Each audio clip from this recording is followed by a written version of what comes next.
like Pippin. Shit, that's nothing. Splash. Everybody call me Big Pimpin'. No, I ain't.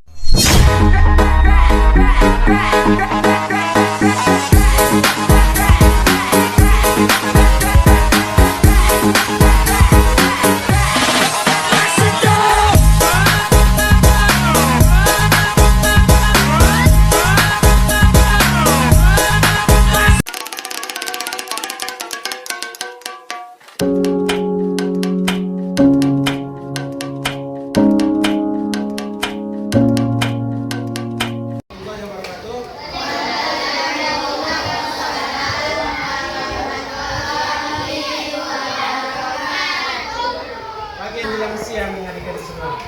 Apa kabarnya? Baik. Alhamdulillah sehat. Sehat ya kan semuanya di sini kan? Baik, perkenalkan di sini kakak-kakak semuanya yang di sini itu berasal dari Universitas Serdang Medan Bukit Tinggi. Tahu di mana Universitas Serdang Medan Bukit Tinggi? Di mana? Apa? Tuan Putih ya? Bagus. Ada tahu enggak?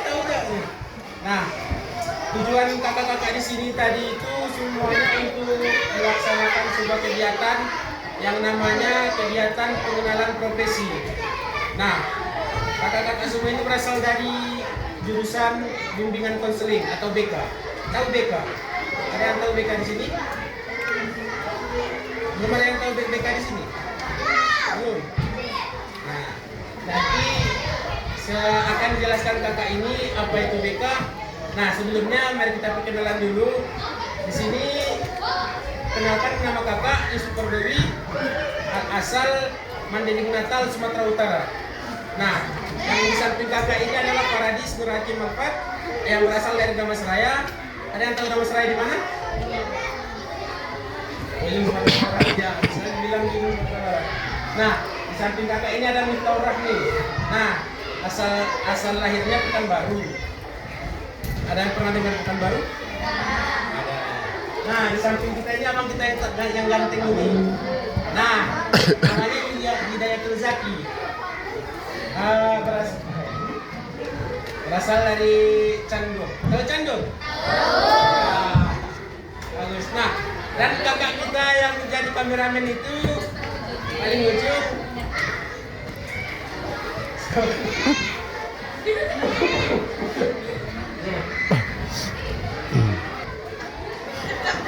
Kakak asal namanya siapa? M. Ramadhani, asal Payakumbuh. Nah, ada namanya? Bang. Nama abang M. Ramadhani, asal dari Payakumbuh. Nah, abang namanya Rahmadani, asal Payakumbuh. Nah, tahu kan Payakumbuh kan semuanya? Baik, di sini kakak yang samping kita ini akan menjelaskan sebelumnya apa itu bimbingan dan konseling. Nah, kepada kakak saya persilakan yang sekarang. Mohon perhatiannya sebentar, kakak izin mengenalkan apa itu bimbingan konseling. Kan tadi kakak dari prodi jurusan bimbingan konseling. Bimbingan konseling itu adalah bantuan yang diberikan guru BK kepada siswa supaya bisa mengenal dirinya, bisa konsultasi misalnya ada masalah kan, takut cerita ke teman karena teman ini tidak dapat dipercaya misalnya kayak gitu. Jadi ada semua bisa pergi ke guru BK DSM pada guru BK ya. Nanti mungkin di tingkat SMP. Contohnya gini, kalau misalnya bingung mau pilih jurusan apa, misalnya mau masuk SMP, nanti kan bingung mau masuk SMP mana, terus bimbang nih, misalnya dari itu kayak SMP mana yang bagus tuh, karena ragu sama diri sendiri, bisa pergi ke guru BK atau tanya atau ke siapa gitu. Soalnya kan karena kalau kita teman-teman sebaya ini kan kita sama-sama kurang tahu gitu kan.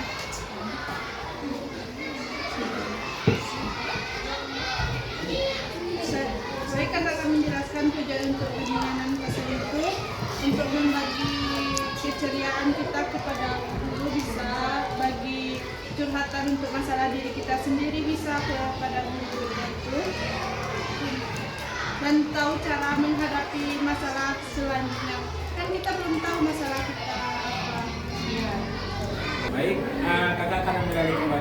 Nah, tadi penjelasan kakak-kakak tadi, BK itu adalah sebagai guru membantu kepada murid yang sedang kebingungan atau sedang bingung dalam menyelesaikan sebuah masalah atau memberi keputusan. Nah, contoh kecilnya tadi seperti kakak bilang, apabila adik-adik di sini kan udah kelas 5 ini kan? Nah, sebentar lagi kelas 6. Nah, setelah kelas 6 kan akan tamat lalu pindah ke SMP atau MTS dan sederajat lah. Mana tahu adik-adik semua yang aku mau masuk ke mana, atau pesantren atau SMP atau MTS, nah bingung. Nah, jadi berkonsultasi atau bertanya kepada guru BK itu akan memberi kita arahan atau pencerahan mana yang lebih baik untuk diri kita. Nah, seumpamanya kita condong kepada agama, nah kita akan lebih memilih pesantren atau MTS. Nah, jika kita condongnya kepada pelajaran umum atau materi-materi biasa seperti IPA, IPS atau PKN, guru BK akan menyarankan kita kepada SMP. Nah, seperti itulah contoh kecilnya tugas guru BK. Nah, adik-adik semua paham? Alhamdulillah. Nah, cukup.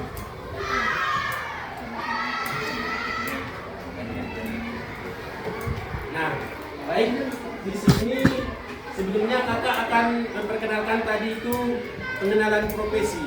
Nah, ini sebentar kakak akan melihatkan yang sering kita lihat. Nah, pengenalan profesi di sini bertujuan untuk membuka wawasan adik-adik semua tentang pengembangan sebuah profesi. Nah, di sini adik-adik semua tahu apa itu profesi? Apa? Satu orang punya tangan yang ingin menjelaskan kepada kawan-kawan? Ada? Baik, adik silakan. Nah, perkenalkan diri. Di bangku aja. Perkenalkan, nama saya M. Kevin Arafif, asal dari Persia Suralangga. Apa tadi profesi menurut adik yang sepengetahuan adik? Pekerjaan tetap atau sistem. Oke, baik. Terima kasih. Beri tepuk tangan kepada kawan kita. Baik, silakan. Nah, seperti yang kata siapa tadi namanya? Kevin. Nah, seperti dikatakan adik Kevin tadi, profesi ini bisa dibilang juga sebagai pekerjaan tetap. Nah, tapi arti dari sebuah profesi itu utamanya adalah sebuah pekerjaan yang sebuah pekerjaan yang sesuai dengan skill kita. Nah, bisa juga dibilang profesi itu sebuah cita-cita. Nah, adik-adik semua di sini ada cita-cita? Nah, yang di depan ini seperti polisi atau tentara, pemadam, guru, dokter, apakah ada yang salah satu dari 5 ini?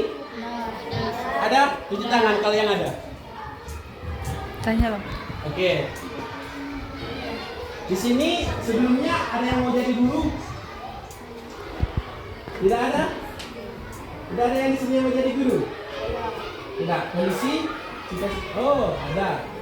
Nah, mudah-mudahan tercapai. Amin. Amin. Nah, selanjutnya itu tentara. Di sini ada yang mau jadi tentara?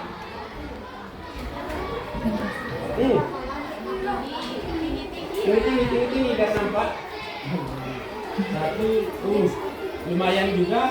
Di sini yang mau jadi tentara, mudah-mudahan tercapai dan lancar tujuan cita-citanya. Nah, selanjutnya itu pemadam kebakaran. Apakah ada? Cita-cita langka. Nah, walaupun cita-cita langka ini sangat berkontribusi terhadap masyarakat dan sangat nampak kerjanya karena membantu seperti adanya kebakaran atau adanya sebuah bencana alam atau seperti hewan lepas. Ya, itulah contoh kecilnya. Yang jadi guru tadi sepertinya tidak ada yang berminat dalam kelas ini. Dan selanjutnya dokter. Apa ada yang mau jadi dokter di sini? Angkat tangan di sini. Masya Allah, mudah-mudahan tercapai cita-citanya. Amin. Nah, di sini kakak akan sedikit menjelaskan tentang profesi polisi. Nah, mari kita lihat di sini, perhatikan sama-sama. Nah, ini adalah contoh dari gambaran seorang polisi. Nah, Jelaskan lah itu. pekerjaan seorang polisi itu seperti menangkap penjahat atau mengayomi masyarakat atau membantu masyarakat. Nah, apa ada di sini kawan-kawan yang pernah bertemu polisi atau dibantu polisi? Cuman melihat polisi saja? Melihat polisi saja. Oh, nggak apa-apa. Mudah-mudahan nanti yang bercita-cita jadi polisi tercapai. Berawal dari melihat saja. Nah, tempat kerjanya polisi atau kantornya polisi itu sering disebut kantor polisi. Atau ada yang tahu nama lain dari kantor polisi? Polres. Bagus. Nah, baik. Apa ada pertanyaan tentang profesi polisi di sini, kawan-kawan? Adik-adik semua? Kalau ada, tunjuk tangan tinggi-tinggi. Apakah ada pertanyaan tentang profesi polisi di sini? Tidak. Tadi banyak yang mau jadi polisi Ya, ya. yang Tanyalah. tadi polisi tadi mana? Iya. Ya, menambah sedikit pengetahuan. Nah, tanyalah. Ada yang mau ditanya, Dek? Terkait tentang profesi polisi atau cita-cita polisi. Aca Bang, polisi itu susah nggak jadi polisi? Atau Bang, bagaimana sih jalannya untuk bisa jadi polisi agar tercapai dan sukses? Ada? Mungkin abang ini nggak bisa masuk ke pekerjaan polisi. Tapi bisa ngasih arahan. Ada yang ingin bertanya terkait kawan-kawan yang ada cita-cita jadi polisi tadi?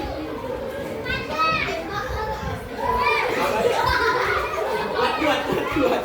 Katanya kalau jadi polisi kalau jadi tembak mati. Oh, tergantung situasi deh. Nah, polisi itu memiliki pengaman baju atau sering kita sebut rompi. Tahu rompi kan? Nah, rompi itu pelindung tubuh terhadap serangan-serangan fisik yang kuat seperti pistol atau lemparan batu atau sejenisnya.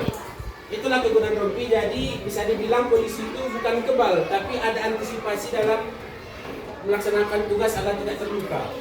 Namanya itu tadi rompi. Nah, apakah ada yang mau bertanya lagi? Tidak. Anggap semuanya mengerti lah. Nah, selanjutnya profesi tentara. Nah,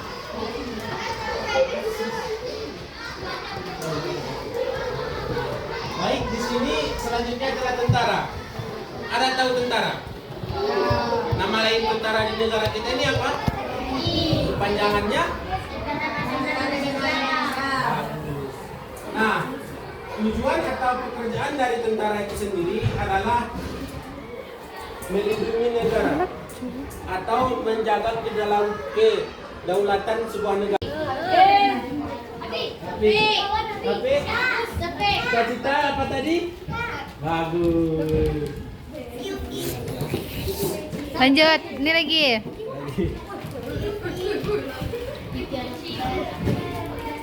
Boleh duduk dulu Kak. Oke. Dadah. Nah, selanjutnya sekali lagi terima kasih kepada adik-adik semua. Sampai jumpa lain waktu.